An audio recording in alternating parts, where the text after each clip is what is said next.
पाकिस्तान जिंदाबाद।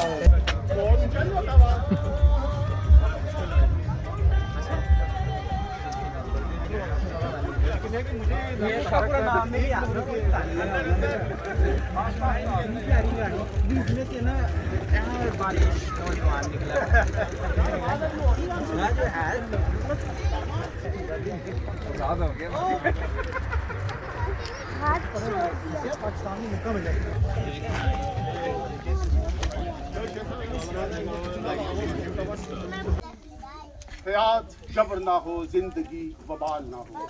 अल्लाह ताला हमारे इस मुल्क को हमेशा कायम व दायम रखे।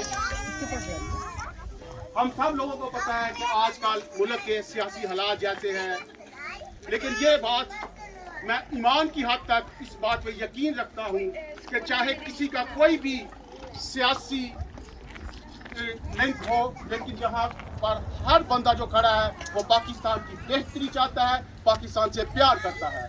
इसलिए हमें तमाम अपनी सियासी वाबस्तगियाँ छोड़ के सिर्फ और सिर्फ पाकिस्तान की बात करनी होगी। सबसे पहले पाकिस्तान, ये बात मैंने पहले भी एक मरतबा इधर ही खड़े होके की थी कि हम सब लोगों को जोड़ने वाला होना चाहिए, ना कि तोड़ने वाला।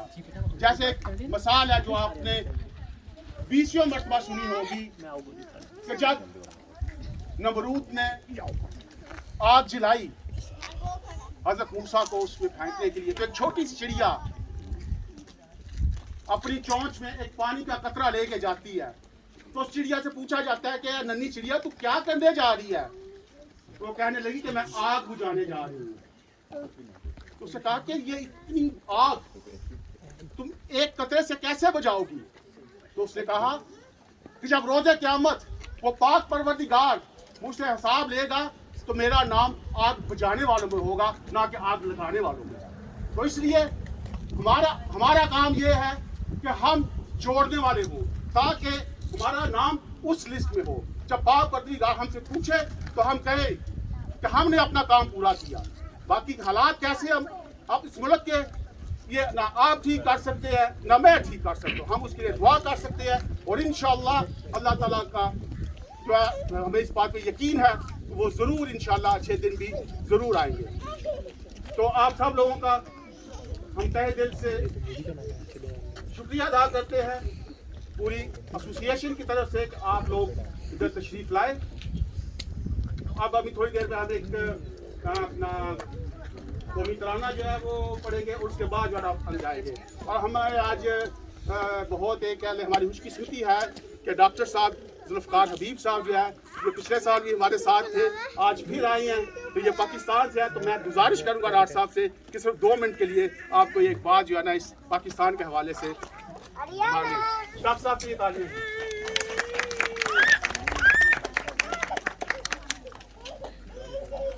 बिस्मिल्लाहिर्रहमानिर्रहीम। मेरे भाई सिद्धार्थ साहब ने बहुत कुछ पहले फरमा दी है, तो मेरे कहने के लिए बहुत ज़्यादा बातें तो नहीं है। सबसे पहले तो मैं आप सबका शुक्रगुजार हूँ।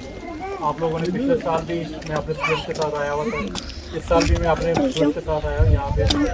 आप सब ने पिछले साल भी वेलकम करा और इस साल भी मुझे याद रखा, इसके लिए मैं बहुत ज़्यादा शुक्रगुजार हूँ। मेरे शुक्रगुजार हैं। थोड़ा सा मैं अपना तारुफ डिटेल से करवा दूँ। मैं अपनी फैमिली के साथ 6 साल जापान में रहा हूँ। सिचुएशन होती थी वहाँ भी, एक छोटी सी कम्युनिटी थी और हम सेलिब्रेट किया करते थे। और तो माशाल्लाह अच्छी खासी पाकिस्तानी तादाद है और सब कुछ बड़े मुनज़्ज़म है, उनमें इत्तेहाद भी है, इत्तेफाक भी है और छोटी मोटी चीज़ें हो जाती हैं वहाँ भी होती थी। लेकिन कुछ जब हमारे अंदर कुछ बुजुर्ग हैं, कुछ लीडर हैं, तो ये चीज़ें, ये मसले भी सॉल्व होते रहते हैं। तो कभी भी मायूस नहीं होना। ये अगर कुछ लोग आज हमारे साथ नहीं है तो हमारी मेहनत के नतीजे में कल वो हमारे साथ शामिल हो जाएंगे। तो इसमें बिल्कुल भी यानी इसको इसी जोशो को साथ कंटिन्यू रखें। मैं भी रिसेंटली कुछ और भी यूरोपियन कंट्री में गया था और वहाँ मैं ढूंढता रहा पाकिस्तानी कम्युनिटी, सच्ची बात है मुझे नहीं मिल सकी। तो मैंने इनको बताया कि ये बड़ा ये ब्लेसिंग है अल्लाह ताला की कि आप सब लोग माशाल्लाह यूनाइटेड हैं, जोश हैं। ये पाकिस्तान की आज़ादी की ही बदौलत मैं इस काबिल हुआ हूँ कि आज मैं अपने स्टूडेंट्स के साथ यहाँ पे हूँ।